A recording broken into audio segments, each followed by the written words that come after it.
गीदड़ की 100 साला जिंदगी से शेर की एक दिन की जिंदगी बेहतर है।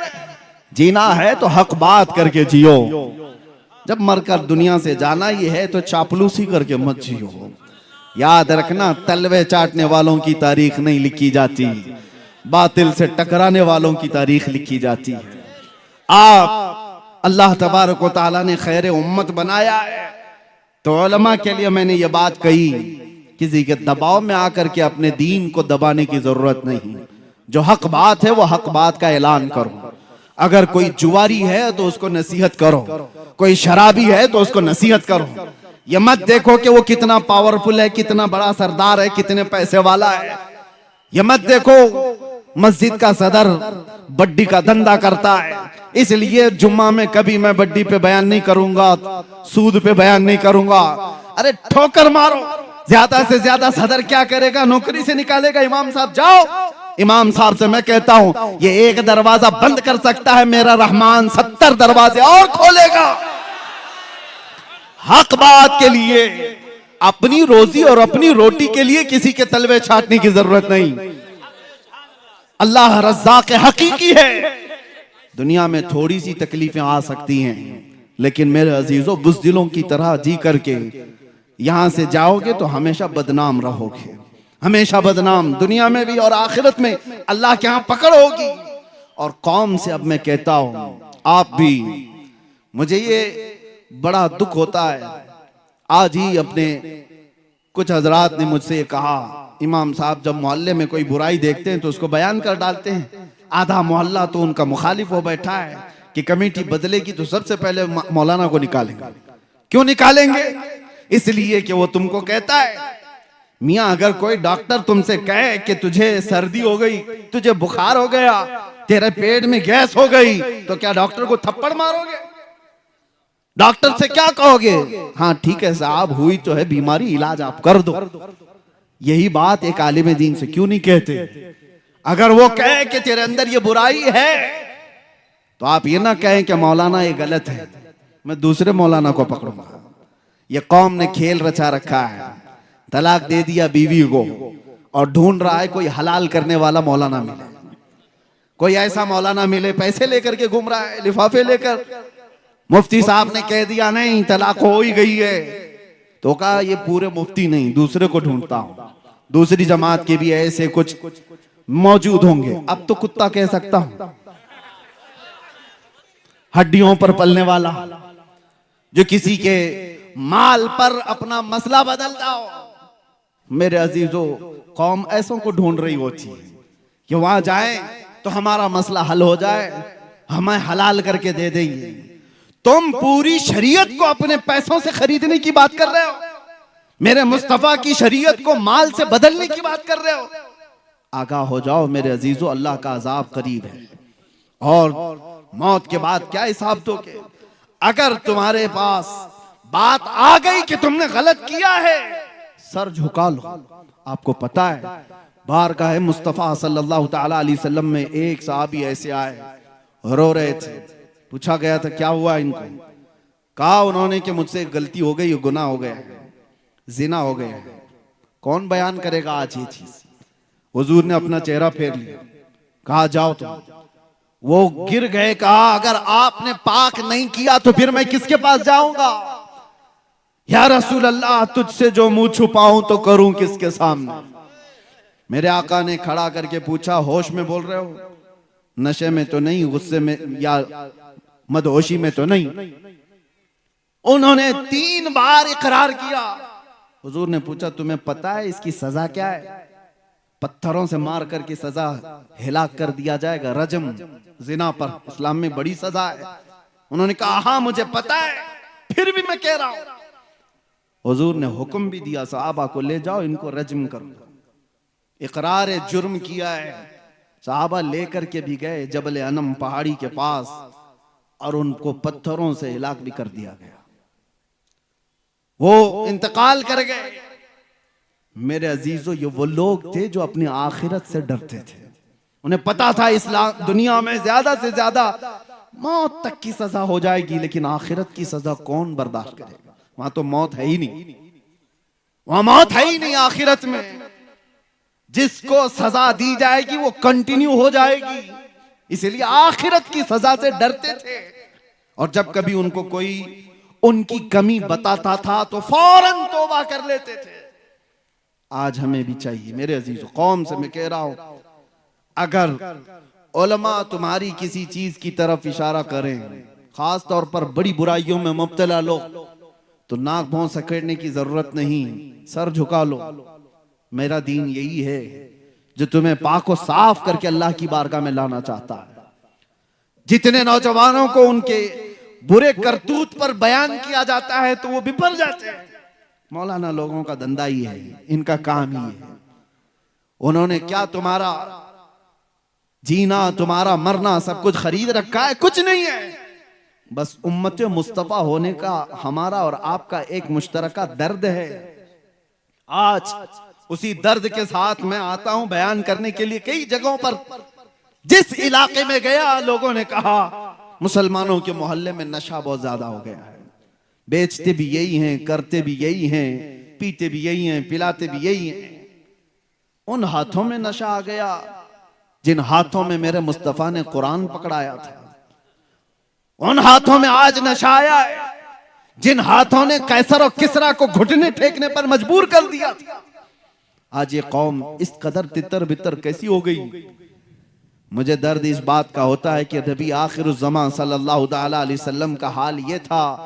हुजूर फरमाते मेरे उम्मतियों, तुम्हारे तलवों में कांटा भी चुभे तो उसका दर्द मुझे होता है। जिस रसूल को उम्मतियों का दर्द है, तो जो उम्मती अपने आप को नशे में बर्बाद कर रहा हो, वो अपने नबी को कितनी ईजा दे रहा है, कितनी तकलीफें दे रहा है। लोग तुम्हें नहीं कोसते, तुम्हें देख करके मेरे आका सल्लल्लाहु ताला अलैहि वसल्लम तक अगर किसी की उंगली उठ गई तो तुमसे ज्यादा बदनसीब कौन हो सकता है। अगर किसी ने कहा मोहम्मद के गुलाम ऐसे हैं, तो उसने तो नबी से जोड़ करके कहा अपने आप को इतना बना लो कि मेरे नबी पाक सल्लल्लाहु ताला अलैहि वसल्लम तक किसी की उंगली जाने ना पाए। आज जो ये गुस्ताखियों का माहौल बढ़ गया, उसकी वजह यही है जो मैंने शुरू में कहा, दीवार क्या गिरी मेरे खस्ता मकान। ये कौम के अंदर जो बदहाली आई, हर किसी ने हम पर गुजरना शुरू कर दिया है। हर कोई कभी दीन पर, कभी कुरान पर, कभी नबी पाक पर, कभी खुदा पर। बातें अब कलमे तक आ गई, बातें अब अजानों तक आ गई। ये सारी चीजें आई क्यों? तुमने आने दिया है, तुम्हारे अमाल ने, तुम्हारे अखलाक ने।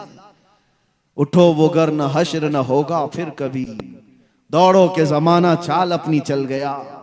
कुव्वत इश्क से हर पस्त को बाला कर दो, दहर में नामे मोहम्मद से उजाला कर दो। ये सब हालात अपनी जगह पर, लेकिन मैं मायूस करने के लिए नहीं जाता किसी भी जगह। तौबा कर लो तो हमारा बिखरा हुआ सारा का सारा वापस आ जाएगा। हमारी खोई हुई ताकत, हमारी इज्जत वो पलट आएगी। ज्यादा दूर नहीं है, अभी सवेरा है, पलट आओ। अल्लाह ने जिंदगियां दे रखी हैं। अभी मरने से पहले जो बंदा तौबा करके संवर गया, उसके लिए कुरान का वादा है, वला तहीनु वला तहज़नु व अंतुमुल अअलौन इन कुंतुम मुमिनीन। घबराओ मत, परेशान मत हो, तुम सबसे ज्यादा बुलंदी पर रहोगे। शर्त यह है कि मेरे नबी के गुलाम बन जाओ। ईमान वाला उसी को कहते हैं जो सारी कायनात से ज्यादा अपने नबी से मोहब्बत करे। वो ईमान वालों की कामयाबी का दावा कुरान कहता है, कद अफलहल मुमिनून। ईमान वाले कामयाब हो चुके, होंगे नहीं, हो चुके। लेकिन ईमान वाला बन करके तो दिखाए कोई, बने कोई ईमान वाला। मेरे अजीजों, सिर्फ उस एक दौलत की जरूरत है जो चीज अब हमारे पास आखिरी बची हुई। अभी हमारे पास बचा क्या है पता है? इक्तिदार, सियासत, ताकत, हुकूमत, माल, असबाब सब चले गए, खत्म हो गए। वो किस्से पारी ना है, पुराने जमाने के किस्से जो कहा करते थे हमारा बाप बादशाह था, अब तुम क्या हो। हमारे पास कुछ नहीं रहा, सब लुट गया है। इज्जतें तक चली गई, हमारी माँ और बच्चियों को भी लोगों ने नंगा कर दिया है।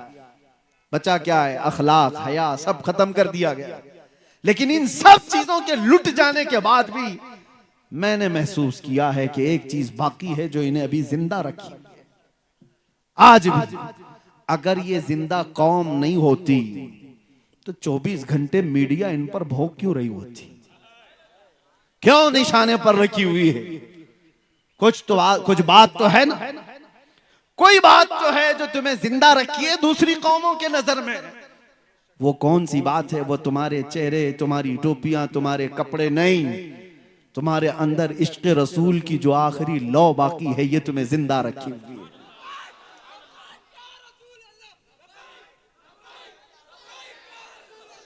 लब्बैक या रसूल अल्लाह। बस उस लौ को थोड़ा सा तेज होने की जरूरत है। जब कोई शमा थोड़ी सी भी रोशनी बाकी रखती है तो उससे बहुत सारी उम्मीदें भी बंधी रहती हैं। पूरी बुझी नहीं है, बुझी होती तो ये करंट थोड़ी ना लगता। हाँ, अभी किसी ने तार छेड़ा था आई लव मोहम्मद पर, पूरी कौम गर्म हो गई थी। क्यों? हर बच्चा ऐलान करने लग गया था आई लव सैयदना मोहम्मद। अरे मैंने तो अफ्रीका में देखा, अफ्रीका में जाकर यहां छेड़खानी हो रही है, आवाज वहां पर भी उठ रही है। ये पूरी दुनिया में तार जुड़ा हुआ है। एक बात मैं आपको बता दूं, हुजूर पाक सल्लल्लाहु ताला अलैहि वसल्लम के नाम को कोई टच करता है तो तुम्हारे अंदर हरकत आती क्यों है? ये हरकत आती क्यों है? इस बात की अलामत है कि कोई चीज जिंदा रखी हुई है अभी भी। अखलाक बिगड़े हैं, अमाल बुरे हैं, ये गुनहगार हैं लेकिन गद्दार नहीं है। ये इस बात की अलामत है जो जिंदा रखी हुई है। वजह यही है, मैं आपको बताता हूं, जिंदा आदमी और मुर्दा आदमी में फर्क क्या है। जिंदा आदमी को 5 वोल्ट का ही करंट अगर तार लगा दो तो होगा क्या? थोड़ा सा उसको शॉक लगा दो, उछल जाएगा, शॉक लगेगा, उछल जाएगा। जिंदा आदमी को थोड़ा सा भी करंट लगाओ, उछल जाएगा। मुर्दा आदमी को 1000 वोल्ट का भी लगाओ, वो काला ही पड़ेगा, कुछ नहीं हो सकता उसका। तो नामे मोहम्मद में वो करंट है कि इस कौम को थोड़ा सा भी टच कर दिया जाए तो सबकी हरकतें बेदार हो जाती, सबकी हरकतें बेदार होती हैं। यही तो बात है कि मुअज्जिन मस्जिद से ऐलान कर रहा होता है अशहदु अन्ना मुहम्मदर रसूलुल्लाह। हमारे बच्चों को, जवानों को कोई कह नहीं रहा होता, लेकिन अंगूठे लबों तक चले जाते और आंखों से लगा लिए जाते। कौन कहता है ये अंगूठे लगाओ? मुअज्जिन तो नहीं कहता, वो उधर खड़े होकर अपने नबी का नाम ले रहा है, इधर उंगलियों में हरकत पैदा हो जाती है, चूमने का दिल कर रहा है, चूमने का दिल कर रहा है। ये तुम्हारे अंदर मौजूद वो आखिरी रोशनी है मोहब्बत मुस्तफा की। और एक वो खबीस जिसके अंदर से हुजूर की मोहब्बत चली गई, उसके सामने जितना भी जिक्र करो, जाहिर सी बात है मरे हुए आदमी को 1000 वोल्ट का भी लगाओ वो काला ही पड़ेगा। मुर्दे को कुछ असर नहीं होगा, कुछ नहीं होता। ऐसे मुर्दे हमने अब भी बहुत देखे हैं। उनकी टोपियों पे मत जाना, उनके पैजामों पे भी मत जाना, उनके कपड़ों पे भी मत जाना, उनकी बड़ी जमातों पे भी मत जाना। जब इश्क़ मुस्तफा नहीं है तो लोटे लेके घूमने घुमाने से कुछ नहीं होता, और इश्क़ मुस्तफा हो तो व्हील चेयर पर भी बैठे धरती को हिला कर रखता है।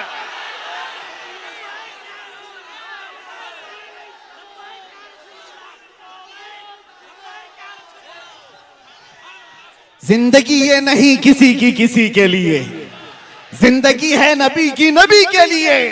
ना समझ मरते हैं जिंदगी के लिए, अरे जीना मरना है सब कुछ नबी के लिए। और जो उनका हो गया, जो उनका हो गया वो कायनात का आका हो गया। आज मुझे पता है हजारों दिलों को अल्लाह ने हमारी तरफ जो माइल किया है, मैं जानता हूं, मैं हर बार ये जुमला कहता हूं, ये हमारे बाप दादाओं के किस्से बयान करने की वजह से कौम के दिल हमारी तरफ नहीं आए। एक ही चीज है, उनकी बात करो हर दिल पे राज करो, उनकी बात करो हर दिल पे राज करो।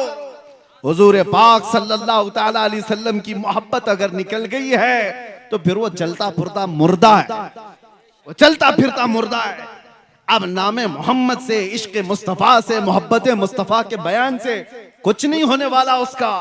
इसीलिए ईमान की इस आखिरी लौ की हिफाजत करो, इस आखिरी लौ की हिफाजत करो। आला हजरत ने 100 साल पहले हमें ये नसीहत करके सुनाया था, सुना जंगल रात अंधेरी, छाई बदली काली है, सोने वालों जागते रहियो, चोरों की रखवाली है, चोरों की हर जगह चोरों की रखवाली है, चोरों की रखवाली है। और आला हजरत ये फरमाते हैं आंख से काजल साफ चुरा ले, या वो चोर बला के हैं। आंख से काजल चुराना समझते हो? आंख से काजल कैसे चुराया जा सकता है? कभी किसी चोर को देखा कि काजल चुराता है कोई? लेकिन ये इस्तिआरा है। आंख से काजल चुराने का मतलब है एक मोमिन की आंख का काजल वो डब्बी वाला नहीं है, इश्क मुस्तफा हुआ करता है, मोहब्बत मुस्तफा उसकी आंख का काजल है। और ये चुराने वाले चोर मौजूद हैं। आंख से काजल साफ चुरा लें, या वो चोर बला के हैं। अरे तेरी गठरी ताकी है और तूने नींद निकाली है। सारे लोग तेरी गठरी देख रहे हैं। कभी जाना सफर में, ट्रेन में बैठे हो, 1000 लोग सफर कर रहे होंगे, लेकिन तुम्हारे पास डायमंड है, सोना है, और चोर को अगर पता चल गया तो 999 को नहीं देखेगा, सिर्फ तुम्हारी तरफ देख रहा होगा। ये कब सोएगा कि गठरी उठा लूं, कब गाफिल होगा कि उछक लूं। इसलिए कि उसको 999 से मतलब नहीं, इसी एक से मतलब है। हमने देखा है आज भी एक से मतलब किसको किसको होता है। आज भी बड़े बड़े लोग हैं, घूम रहे हैं, फिर रहे हैं, बोल रहे हैं, उनसे किसी को मतलब नहीं। एक ऐसे से मतलब है जिसके पास गठरी है, जिसके पास इश्क मुस्तफा की दौलत है। दुनिया उसकी तरफ नजर जमाए बैठी है कि इधर गाफिल हो तो इसको तोड़ दें, इसको मार दें और इसका इश्क छीन लें। एक बात 100 साल पहले अंग्रेज कह करके गए थे इस जमीन से, ये फाका कश मौत से डरता नहीं जरा, रूहे मोहम्मदी इसके बदन से निकाल दो। ये कह करके गए थे, ये मौत से भी डरता नहीं, भूखा प्यासा रहता है। इसके अंदर जो जिंदगी बाकी रखी हुई चीज है वो रूह मोहम्मदी है। मोहम्मद अरबी के लिए मर जाता है, लड़ जाता है। इसीलिए हमने ये कहा था, या रसूल अल्लाह तेरे इश्क की बदौलत मुझे जिंदगी मिली है, मेरी बात बन गई है तेरी बात करते करते, है जो जिंदगानी बाकी ये इरादा कर लिया है जो जिंदगानी बाकी ये इरादा कर लिया है, तेरे मुनकिरों से आका मैं मरूंगा लड़ते लड़ते। आप भी इस बात पर आ जाओ, अल्लाह जिंदगी अता करेगा, वो जिंदगी अता करेगा कि हजारों तुम्हारी तरफ देखने को फख्र महसूस करेंगे, तुम्हारा चलना फिरना भी नेमत बन जाए, तुम्हारा रहना भी बाइसे बरकत बन जाए। वो जिंदगी न जियो जिसके मरने के बाद भी जाने वाले कहें धरती का बोझ चला गया, गुनाहों का अड्डा खत्म हो गया। ऐसी जिंदगी गुजार करके जाओ कि तुम्हारे यहाँ जाने के बाद दुनिया ये कहे कि वो चलता था तो मदीने की खुशबुएं फैलाता था, मेरे मुस्तफा की बातें करता था, इश्क में डूबा हुआ था, उसके चेहरे पर मुस्तफा की सुन्नतों के आसार थे। वरना जनाजे बहुत सारे उठ करके चले गए। उन जनाजों के जाने के बाद हमने देखा है कब्रस्तानों में तख्तियां भी बुझ गईं, लोग दफन होकर खत्म हो गए, तारीखें मिट गईं। लेकिन मेरे अजीजों कुछ ऐसे लोग हैं जिनका जनाजा भी गया, कब्र भी बनी, 100 साल भी हो गए, लेकिन उनका नाम मरता नहीं, मारने पर भी मरता नहीं, खत्म किए जाने पर भी खत्म नहीं होता। अभी कर्नाटक की सरजमीन पर हैं हम, बहुत दूर रहने वाले हैं, लेकिन फिर अगर मैं यहाँ एक बात का ऐलान करूं, अभी जवाब में देखो ये मजमा क्या कहता है, इश्क मोहब्बत, इश्क मोहब्बत। कौन है वो आला हजरत, कौन है? सिर्फ इश्क मोहब्बत की बात की जाती है तो हर बच्चे की जुबान से आला हजरत का नाम आता है। वो आला हजरत मजमों में जिंदा है, हमारी महफिलों में जिंदा है। किस लिए जिंदा है? इसलिए कि पठान कबीले के कसीदे नहीं पढ़ता था, जब तक जिंदा था ये कहता था वो सरवर कहूं कि मालिको मौला कहूं तुझे, बागे खलील का गुले ज़ैबा कहूं तुझे, हैरान हूं मेरे शाह मैं क्या क्या कहूं तुझे। बरेली का वो इमाम उस वक्त कलम चला रहा था जब दरिंदे मेरे नबी की शान में भौंक रहे थे, कुत्ते भौंक रहे थे। कोई कह रहा था रसूल को पीठ पीछे का इल्म नहीं, कोई कह रहा था नबी उम्मती के बराबर हो सकता है, बड़े भाई के बराबर है, इतना है उतना मकामात नाप रहा था। तब बरेली का इमाम जलाल में कह रहा था सारे ऊंचों में ऊंचा समझिए जिसे, है उस ऊंचे से ऊंचा हमारा नबी। सारे अच्छों में अच्छा समझिए जिसे, है उस अच्छे से अच्छा हमारा नबी। अरे पाउंड की लालच में, माल की लालच में मौलवी बिके हुए थे, फतवे अंग्रेजों के मुताबिक दिया करते थे। उनको बर्तानिया से तनख्वाहें आया करती थी। उनके थोड़े से माल की बुनियाद पर जिन्होंने दीन बदल लिया, अपने जुब्बे कुब्बे सब बदल डाले, मदरसों में नाफिज शरीयत को भी उन्होंने खत्म कर डाला। मेरे मुस्तफा की अजमत पर भौंक करके उनको पता नहीं था अंग्रेज कब तक इन्हें पाल सकते हैं, कब तक इन्हें दे सकते हैं। नजराने भी बंद हो गए, अंग्रेज भी चला गया, इनके सारे बाप दादा भी खत्म, इनके सारे नजराने भी खत्म। उस जमाने में बरेली का इमाम तन्हा था, लेकिन ये कहता था कौन देता है देने को मुंह चाहिए। अरे कौन देता है देने को मुंह चाहिए, अरे देने वाला है सच्चा हमारा नबी।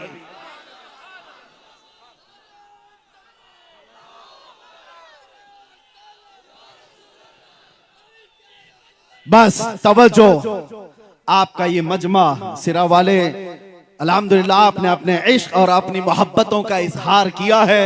आखिर में मैं ये कह करके जाऊंगा, हक बात के लिए हमेशा खड़े रहे उलमाए ज़वील एहतराम और अवाम अहले सुन्नत व जमात हक बात कहेंगे और हक पर अमल भी करते रहेंगे। आओ बारगाह मुस्तफ़ा में अपने आप को सुपुर्द करते हुए यूं कहते हैं, या रसूल अल्लाह, मरने से पहले सिर्फ इतनी ख्वाहिश है, चमक तुझसे पाते हैं सब पाने वाले, मेरा दिल भी चमका दे चमकाने वाले, लब्बैक या रसूल अल्लाह।